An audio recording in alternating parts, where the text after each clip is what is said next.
Hello and welcome back to the channel. In today's video, I'm going to be breaking down EURUSD and the trades that I'm looking for in the week ahead.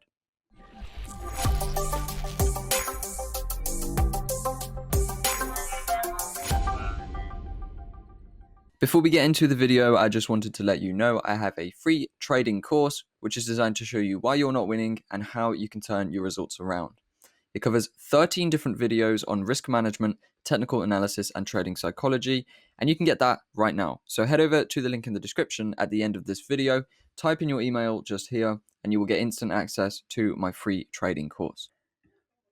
So we're starting Euro from the top here, and we are looking at the weekly initially. Now, what we've seen on EURUSD is a ranging market essentially on the high time frames on the weekly. This takes us back years. But within the ranging market, we trade consistently from supply zones to demand zones. If we look here, we had this bullish higher high, higher low, higher high. Then we started coming into this lower low trend. Then we had a pullback up, and we reacted very nicely from this weekly supply zone. So it was very clear after we broke out from this range that we were going to fill this whole space. And I actually remember trading through this in 2019, 2020.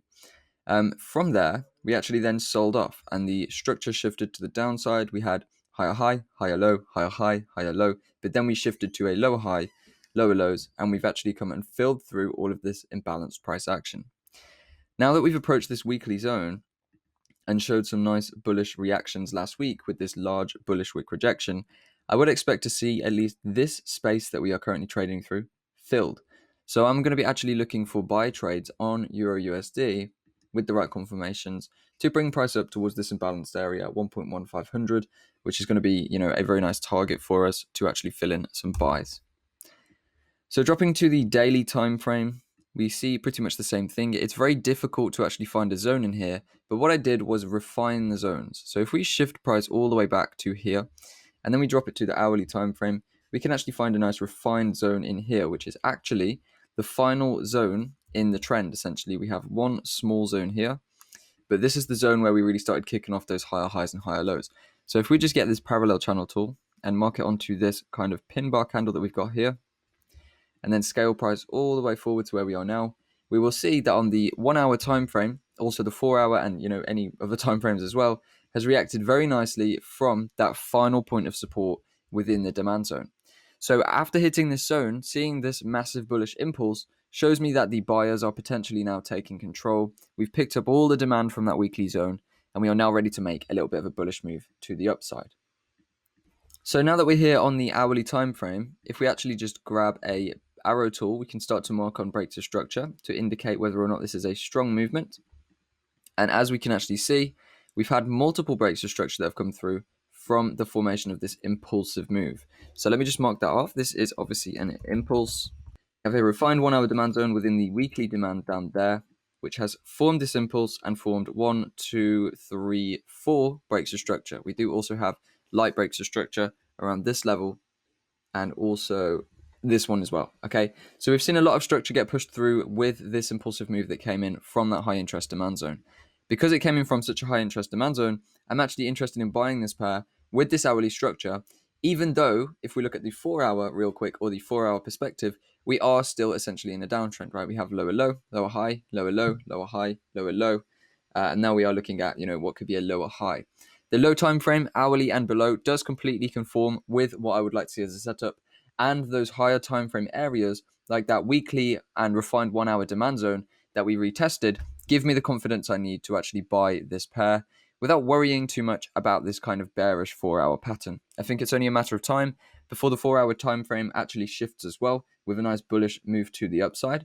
So I will be very interested in buying this move and just running with the probabilities on all the time frames. Now, sometimes when you take a trade, not every single time frame is going to conform with what you think.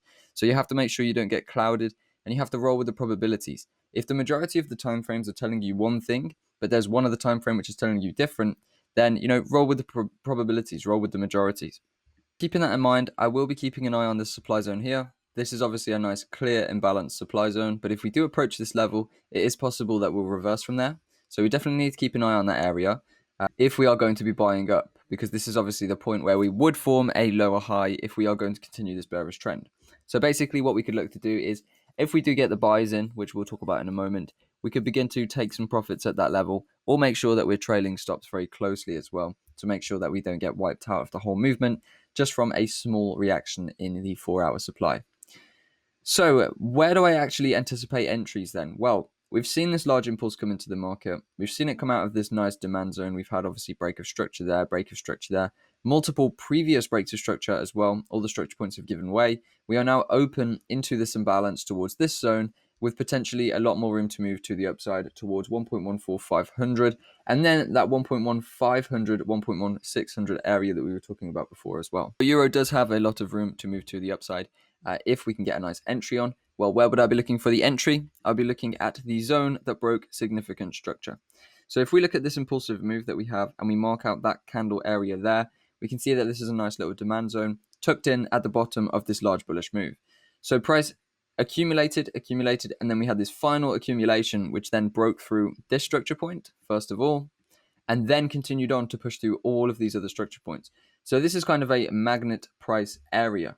And it's also an area with a lot of buying pressure waiting within it. So we could anticipate a movement like this where we push down into this zone and then a fast reaction to the upside, pushing us first of all into that 1.3600 area and then potentially further towards 1.14400 and beyond. So we should get a very nice trade here on Euro USD as long as we actually get that pullback into the demand zone. And I'm very confident about this trade. I do think this is a very, very good looking trade for the week ahead. And I do think it's going to be my top trade. I'm just going to let it roll in the background. And it should be a very nice one. If the market does then push beneath this level here, we could actually look towards this demand zone as well. But I actually believe this is the high interest area. This is where we've seen all the buying pressure come in. So for me, that's going to be the area that I want to see those longs come in. So that is actually all for Euro USD. I've got some intraday ideas too, but I'm not going to be showing those in this video. I think the swing is all you need for the week ahead. And I hope this works out very nicely. We will see how it goes. If it's successful, that is awesome. If not, we'll follow it up next week and see where it went. So thank you for watching. I hope you've got a clear idea of what I expect to see on Euro USD. I hope you have a better understanding of how I break down the markets now as well. And I'll be interested to see how this goes and if any of us make some nice big profits on this in the week ahead. So thank you for watching, and I'll see you in the next video.